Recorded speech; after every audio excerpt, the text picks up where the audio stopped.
Assalamualaikum warahmatullahi wabarakatuh. Kita lanjutkan kembali pertemuan kita ya. Ini pertemuan terakhir sebelum kita UTS. Pertemuan-pertemuan yang kemarin kita membahas banyak hal tentang mineral, kemudian batuan, proses pembentukan batuan, hingga spesifikasi yang lebih khusus ke batuan beku, batuan sedimen, dan batuan metamorf. Nah, untuk hari ini Pulva akan mengulas banyak hal tentang tanah ya sebagai lapisan yang paling atas, yang mungkin sedikit agak berbeda dengan pembahasan batuan. Sebelum kita mulai, marilah kita berdoa terlebih dahulu. Semoga Anda mendapatkan ilmu yang bermanfaat dan kita semua juga mendapatkan manfaat dari pembelajaran kita hari ini. Doa dipersilakan.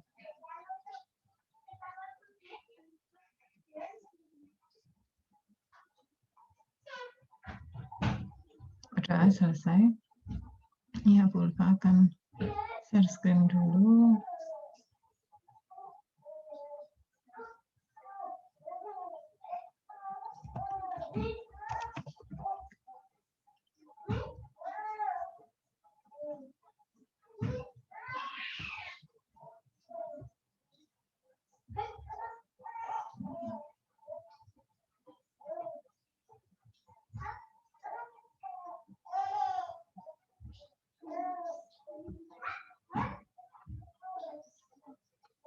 Ya, jadi di pertemuan ini spesifikasi yang akan kita bahas adalah mineral tanah liat dan juga nanti tambahan-tambahannya. Ya, kemarin di pertemuan 2 atau pertemuan 3 pernah sedikit ulas tapi tidak terlalu mendalam. Hari ini kita akan lebih spesifik ke arah tanah liat.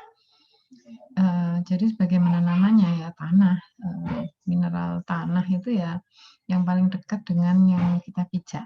Ya, jadi kalau Anda sekarang sedang berpijak di atas lantai, pasti bawahnya tanah. Dan tidak mungkin Anda berpijak itu di perut bumi yang lebih dalam lagi, pasti di permukaan, ya, di permukaan tanah.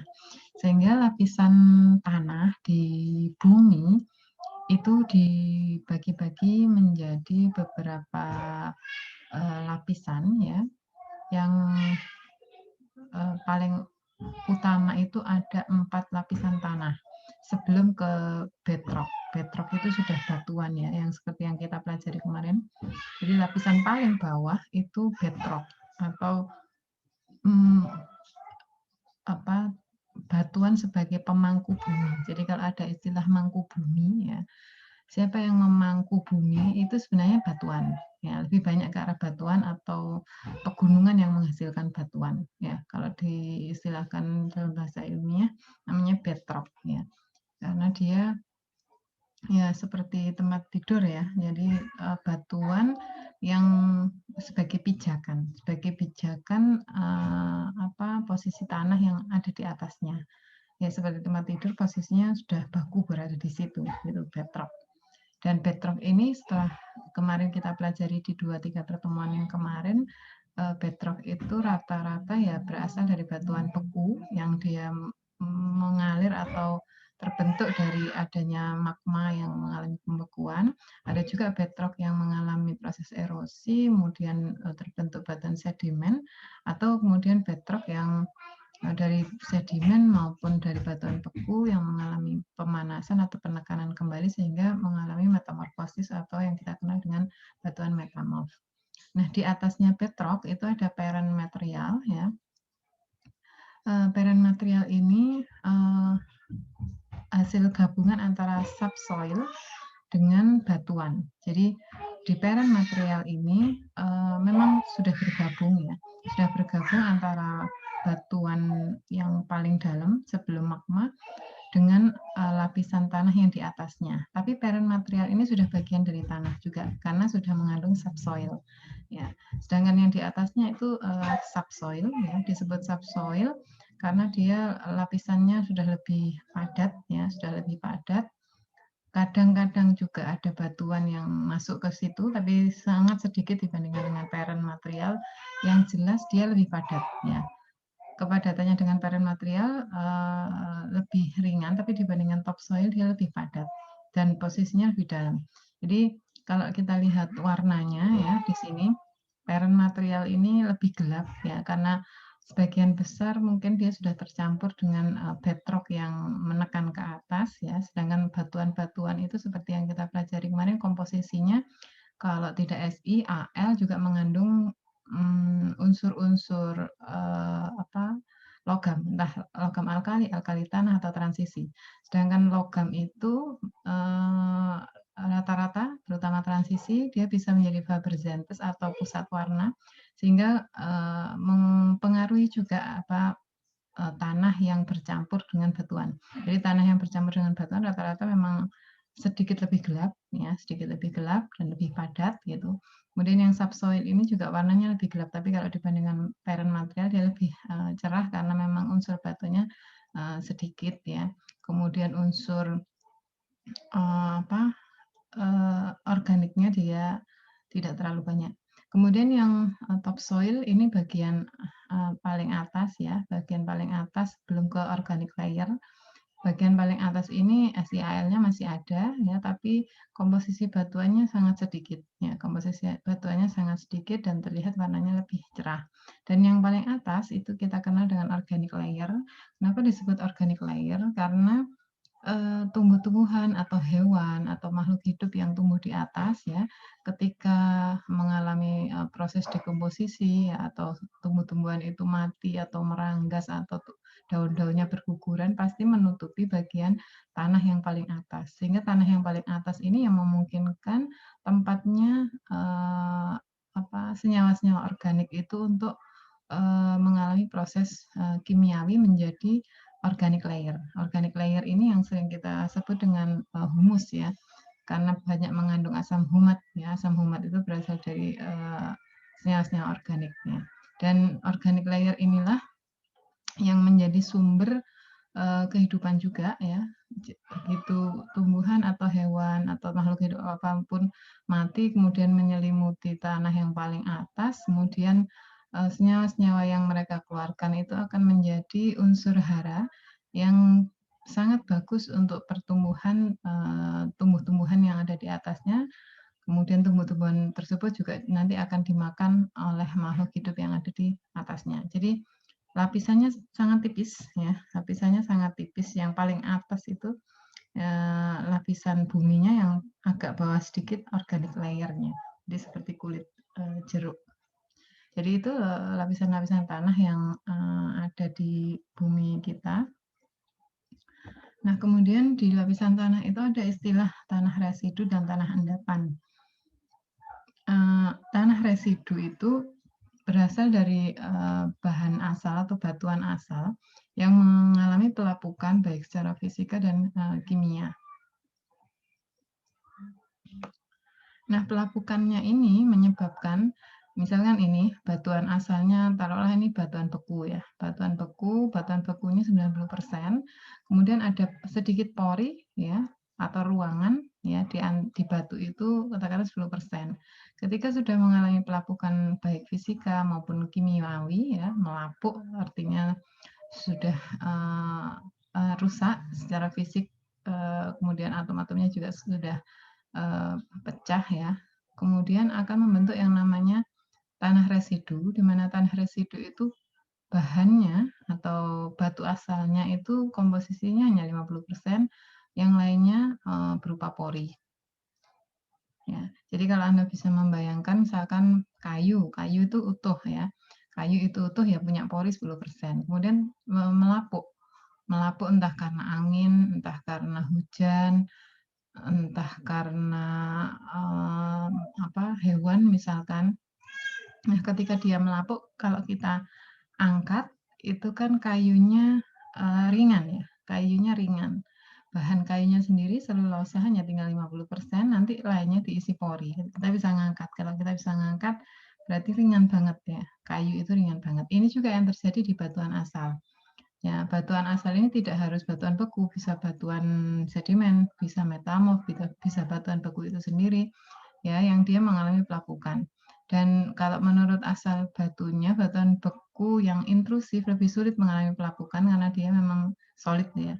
Tapi kalau batuan beku yang ekstrusif atau batuan sedimen atau metamorf cenderung sangat mudah mengalami proses pelapukan baik fisika maupun kimiawi, sehingga memungkinkan bahan-bahan itu tereduksi atau terdekomposisi sehingga ada banyak pori. Nah, bahan-bahan batuan asal ini yang bercampur dengan pori atau kita mengistilahkan batuan yang sudah melapuk, ya, batuan yang sudah melapuk ini kalau komposisinya masih 50% bahan dan 50% pori namanya tanah residu.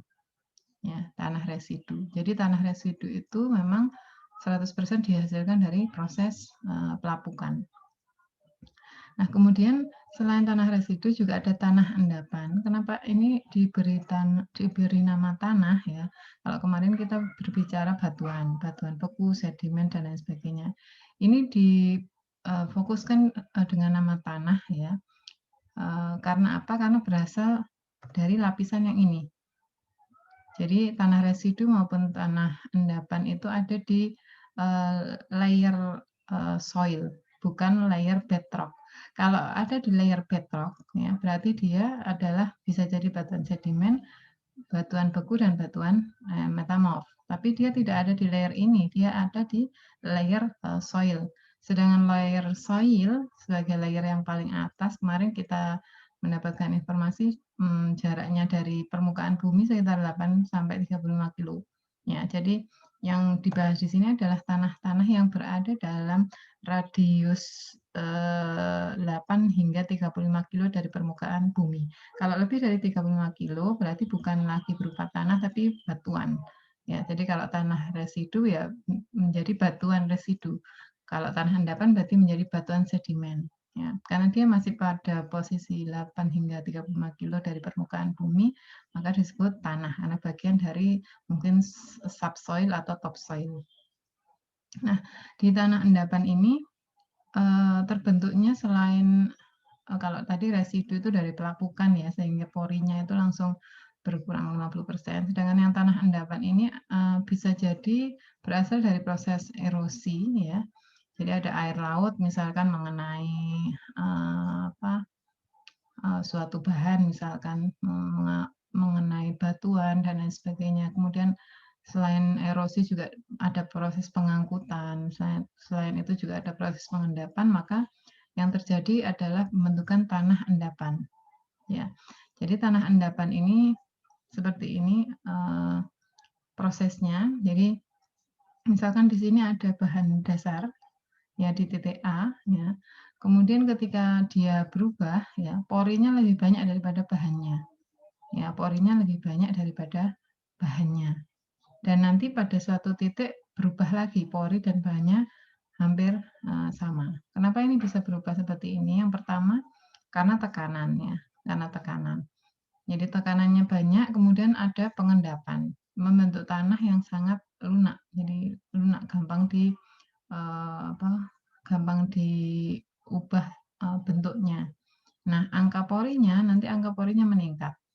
Ya, angka porinya meningkat karena apa? Karena ada kenaikan tektonik ya, serta erosi yang dapat menyebabkan pengembangan. Jadi ada kenaikan tektonik, kemudian ada juga erosi sehingga material itu atau tanah itu mengembang, porinya lebih banyak. Ya, porinya lebih banyak, materialnya masih sama sehingga angka porinya meningkat, jumlah porinya lebih banyak ya. Jumlah porinya lebih banyak, bahannya tetap itu saja. Jadi istilahnya bahannya tetap 1 kilo. Awalnya porinya itu 10 ya. Ada 1 kilo tanah misalkan porinya hanya 10. Kemudian setelah proses erosi, pengangkutan, pengendapan, 1 kilo tanah tadi memiliki pori 1000 ya. Menjadi memiliki pori 1000. Sehingga memang porinya cukup tinggi ya, cukup tinggi sehingga memungkinkan suatu tanah hasil proses pengendapan ini mengalami pengembangan. Jadi cirinya suatu tanah yang berpori tinggi itu kalau dia terkena air dia gampang menyerap. Ya, gampang menyerap. Misalkan tanah-tanah yang gembur ya di desa-desa atau di rumah kita misalkan ada tanah humus gitu, dia kan sangat mudah menyerap air. Beda sekali dengan yang bukan tanah jenis ini ya. Misalkan tanah yang berada di parent material yang sudah bergabung atau terblending dengan batuan, ya rata-rata tanah ini cukup keras. Jadi kalau ada air yang masuk sulit. Kenapa sulit untuk diserap? Karena porinya memang sedikit. Jadi angka porinya rendah.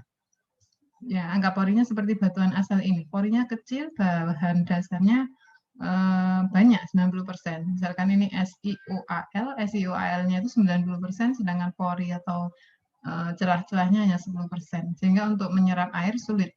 Ini terjadi di parent material, bahkan di bedrock atau di lapisan batuan yang asli itu rata-rata porinya tidak sampai 1 atau 2%. Jadi disebut unpore, ya, disebut unpore atau tidak memiliki pori. Sebenarnya memiliki pori, tapi karena saking sedikit disebut tidak berpori. Gitu. Karena rata-rata kalau suatu material disebut berpori atau porous material, itu memiliki syarat luas permukaan minimalnya itu antara 20 meter persegi per gram. Ya, baru disebut berpori. Di luar itu tidak berpori. Biasanya alumina Al2O3 itu disebut tidak berpori, ya, karena sangat kecil, dia di bawah 20 meter persegi per gram, jadi tidak bisa menyerap air. Alumina silika Al2O3 itu kalau di lab Anda temukan di ini cawan alumina untuk mengeringkan, ya. Kenapa kita mengeringkan itu pakai cawan alumina? Kenapa nggak pakai cawan silika misalkan? Karena cawan alumina itu tidak menyerap air.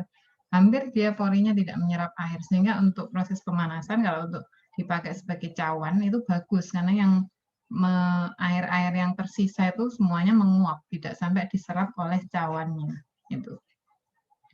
Nah, pembentukan tanah ini akhirnya nanti memberikan banyak manfaat, ya, terutama di pembentukan tanah endapan atau pembentukan tanah residu, karena pori-pori yang dihasilkan dari proses tanah residu maupun tanah endapan ini nanti bisa menjadi tempat air, bisa jadi juga sebagai tempat unsur hara.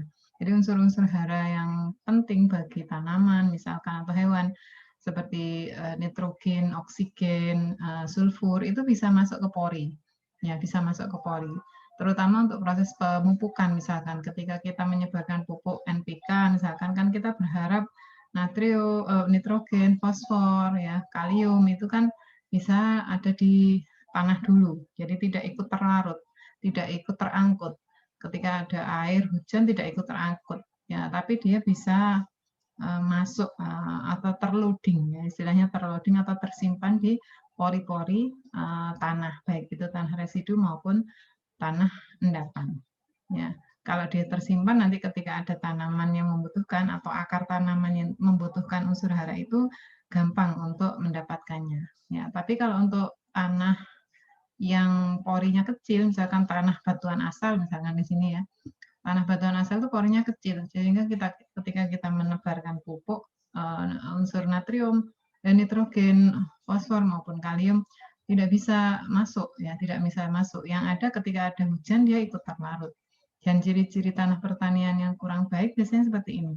Jadi dia memiliki rasio pori dan rasio bahan yang cukup rendah. Jadi porinya kecil, bahannya tinggi, sehingga tidak terlalu bagus untuk proses penyerapan.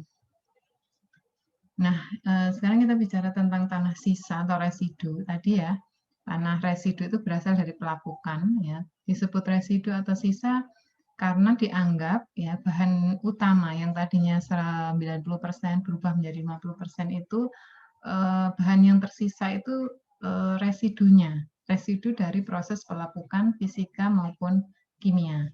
Ya. Nah, proses pelapukan ini terjadi secara in situ. Artinya in situ itu secara langsung, ya, secara langsung terjadi pelapukan baik fisik maupun kimia. Nah, ini salah satu contoh tanah residu yang berada di tempat lokal, ya. Kemudian ini ada tanah sedimen yang berasal dari pengangkutan. Jadi yang tanah residu ini ya berasal dari sini, ya, berasal dari proses pelapukan batuan-batuan induk ya, berada terlokalisasi di daerah ini. Tapi kalau sedimen ya dari residual soil atau tanah residu ini sebagian diangkut oleh air, sebagian diangkut oleh angin, kemudian terendapkan di sini, ya, terendapkan di sini. Nah, contohnya kalau di permukaan bumi seperti ini ya, tanah residu biasanya berkumpul ya, sedangkan sedimen itu ada di sampingnya. Ini contoh tanah residu sesuai dengan namanya ya, tanah sisa ya, seperti sisa, memang sisa-sisa pelapukan seperti ini. Dan rata-rata kalau diangkat, kalau diamati secara fisik dia lebih ringan. Sama-sama batu kali misalkan atau sama-sama batu granit ya. Batu granit yang sudah mengalami proses pelapukan ya, atau batu sedimen yang sudah mengalami proses pelapukan dia lebih ringan. Kenapa? Karena porinya sudah banyak bertambah dibandingkan batuan induknya.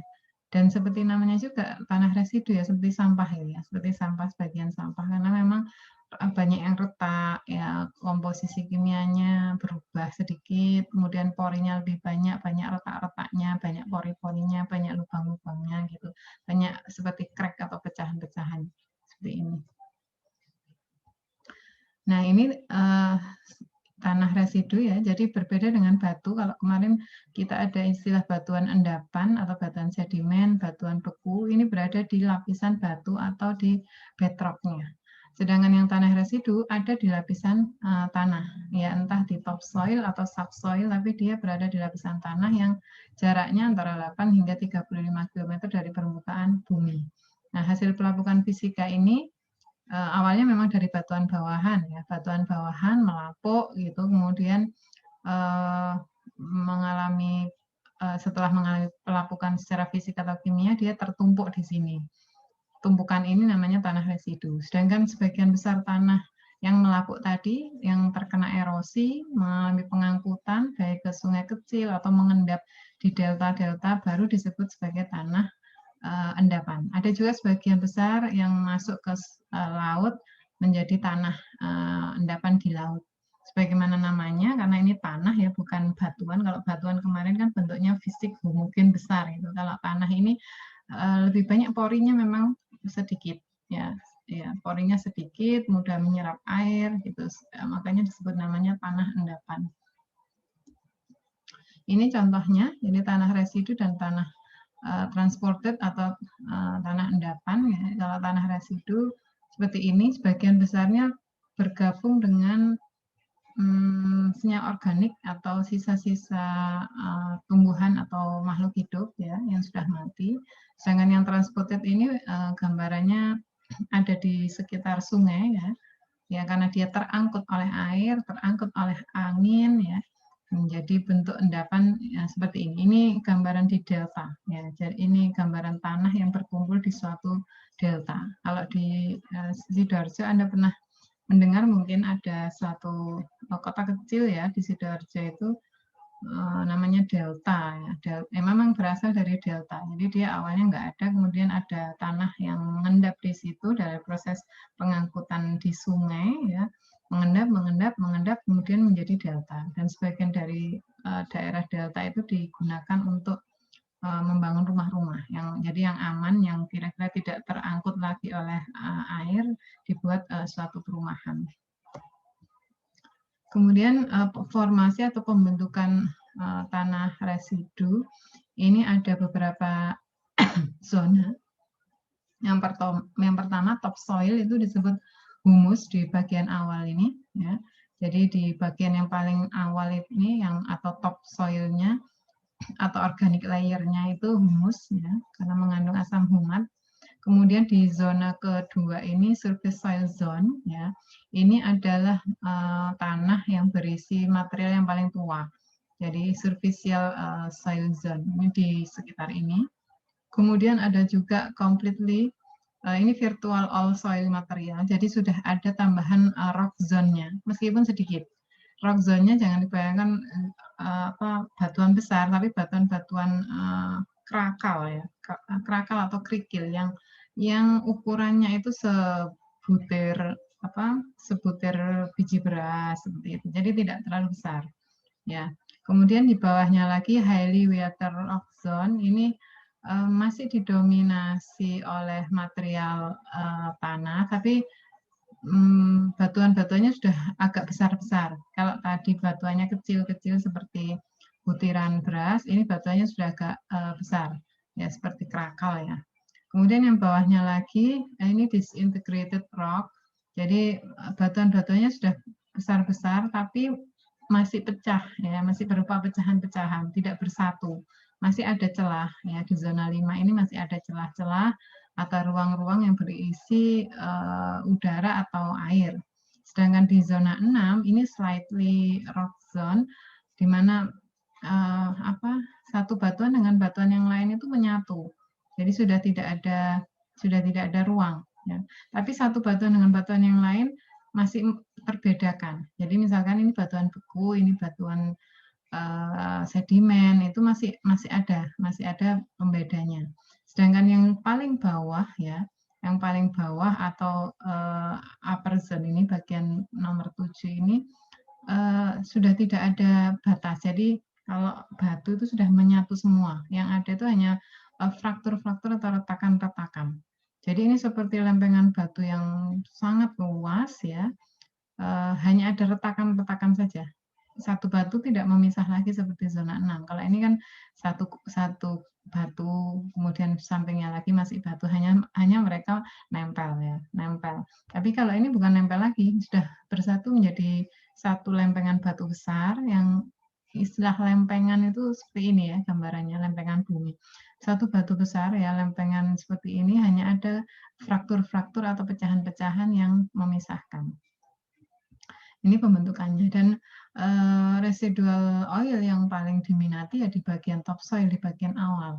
Ya di bagian awal. Kalau yang sudah zona ke-4 hingga ke-7 untuk pertanian atau kehidupan sudah tidak terlalu diminati karena sulit sekali untuk memanfaatkan zona 4 hingga zona 6 ini untuk kehidupan. Ya, misalkan kita ngambil air pun sudah sulit ya, sudah sulit untuk ini karena air itu ya terserapnya antara 8 sampai 20 km dari permukaan bumi. Itu yang paling bagus tetap di zona 1-2 ya, antara 8 hingga 10 km dari permukaan bumi itu daya serapnya cukup tinggi tanah-tanah tersebut, sehingga kalau kita ngambil air membuat sumur yang paling bagus ya antara itu 8 hingga 10, di mana masih didominasi oleh zona 1 yang kaya dengan humus dan belum ada campuran bebatuan ya, sehingga pori tanahnya juga masih tinggi ya,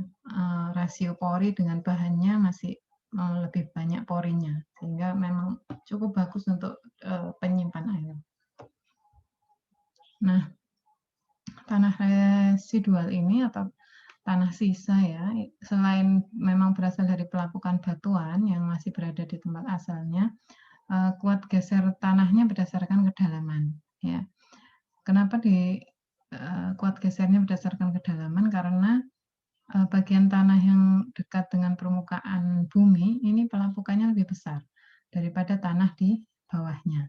Jadi semakin ke dalam, semakin kuat gesernya, semakin rendah, tidak mudah digeser. Kalau yang bagian atas itu lebih mudah digeser karena dia lebih mudah mengalami pelapukan. Karena lebih mudah mengalami pelapukan, otomatis porinya lebih gampang bertambah. Ketika porinya lebih gampang bertambah, massa jenisnya dia rendah. Ketika massa jenisnya rendah, mudah sekali untuk bergeser, baik bergeser oleh angin, air, atau yang lainnya. Sedangkan tanah terangkut ini hasil pelapukannya rata-rata tidak di situ ya. Kalau tanah residual kan melapuk di situ, mengumpul di situ. Tapi kalau tanah terangkut, hasil pelapukannya dipindah oleh faktor alam, misalkan air atau angin. Ketika dia sudah berpindah, ya melapuknya di kota A, kemudian terbawa air atau angin ke kota B, maka disebut tanah terangkut. Dan sifatnya dia lebih heterogen. Kenapa? Karena lapisannya bisa berganti-ganti. Misalkan di kota A, dia mengalami pelapukan, kemudian terbawa ke kota B, terbawa lagi oleh air ke kota C, ya lapisan tanah yang menyusun itu nanti berubah-ubah, ya tanahnya berubah-ubah sesuai dengan kota atau karakter tanah yang dilewati. Nah, tanah terangkut ini bisa mengalami proses pengangkutan atau transportasi atau transported ke tempat lain dengan 5 faktor, yaitu bisa jadi dengan angin, ya. Tanah jenis ini namanya aeolian, ya, aeolian. Kemudian bisa juga oleh laut, ya, oleh abrasi air laut, ya. Kemudian juga bisa dengan danau atau air tawar yang dia mengangkut, ya, dari tanah di samping-sampingnya ke tengah, itu namanya lakustrine. Juga bisa dengan aliran sungai aluvial, ya. Jadi sungai di hilir dengan sungai di muara biasanya berbeda nanti komposisi tanahnya karena proses pengangkutan. Juga bisa berasal dari es atau glasial, di mana es itu kalau mencair, ya, atau belum 100% mencair, masih 50-50, ketika mencair dia akan membawa, ya, mengangkut material yang ada di atasnya, tanah-tanah yang ada di atasnya ke posisi yang lebih rendah sehingga terjadi proses pengangkutan atau transportasi. Kemudian unit struktur dasarnya dari tanah itu, seperti yang beberapa kali Bu Ulfa ulas, terdiri dari silikon, oksigen, dan aluminium atau magnesium. Ya, jadi dua struktur ini biasanya selalu ada dalam komposisi tanah atau clay. Jadi kalau yang pertama komposisi silikon tetrahedron, ya, di mana silikon ini sebagai atom pusatnya dikelilingi oleh oksigen, ya. Kemudian aluminium oktahedron ini ada Al di tengah atau magnesium di tengahnya. Kemudian dikelilingi oleh hidroksil atau oksigen. Gabungan antara silikon dengan aluminium nanti menghasilkan clay yang kita sebut dengan lembaran-lembaran tanah lempung. Gambarannya seperti ini, jadi beberapa tetrahedron membentuk tetrahedral seperti ini. Ya, jadi ini tetrahedron membentuk tetrahedron membentuk namanya hexagonal hole atau lubang heksagonal. Jadi satu lubang heksagonal pada tanah itu terbentuk dari beberapa tetrahedron. Ya, beberapa tetrahedron. Jadi ini kalau kita lihat satu hole heksagonal terdiri dari 1, 2, 3, 4, 5, 6. Terdiri dari 6 lembaran tetrahedral. Ya. Kemudian lembaran tetrahedral silika, ya, kemudian dipadu dengan lembaran oktahedral alumina, ini yang membentuk clay atau lempung.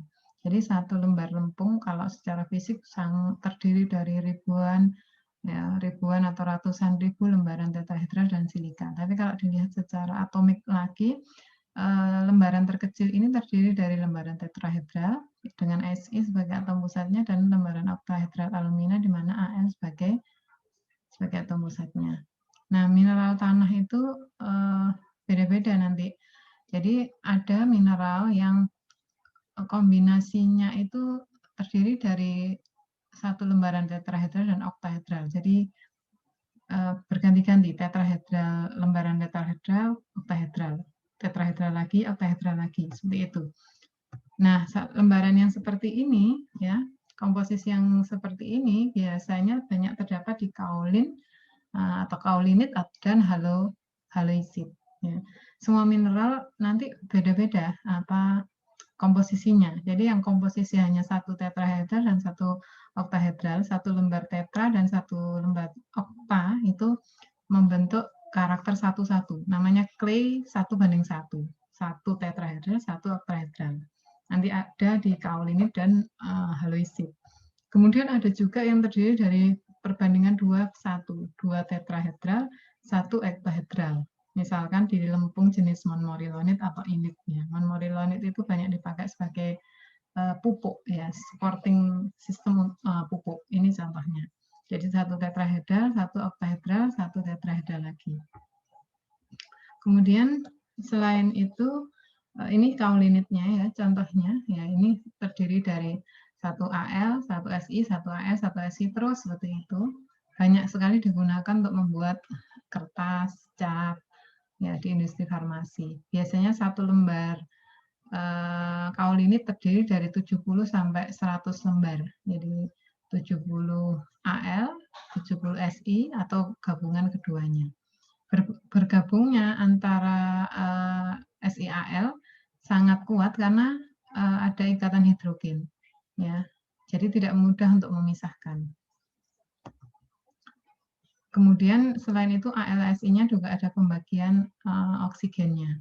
Jarak antara lembar Si1 dengan lembar Si2 sekitar 0,7 nanometer, sehingga ini juga bisa dijadikan semacam ruang atau pori untuk masuknya oksigen atau masuknya unsur hara yang lain ke dalam jenis kaulinit. Kemudian kalau haloisid, strukturnya terhidrasi ya, bentuk tubular. Ya. Kemudian kalau monmorillonit tadi terdiri dari lembaran seperti ini ya. Ada Si, ada Al, ada Si dan seterusnya membentuk 2:1 ya. Bergabungnya antar Si ya, 2 rasio Si dan 1 Al itu bergabungnya dengan ikatan van der Waals sehingga gampang dipisahkan. Jadi kalau Anda menemukan monmorillonit kena air, airnya gampang masuk sehingga monmorillonit itu gampang swelling. Swelling itu mengembang.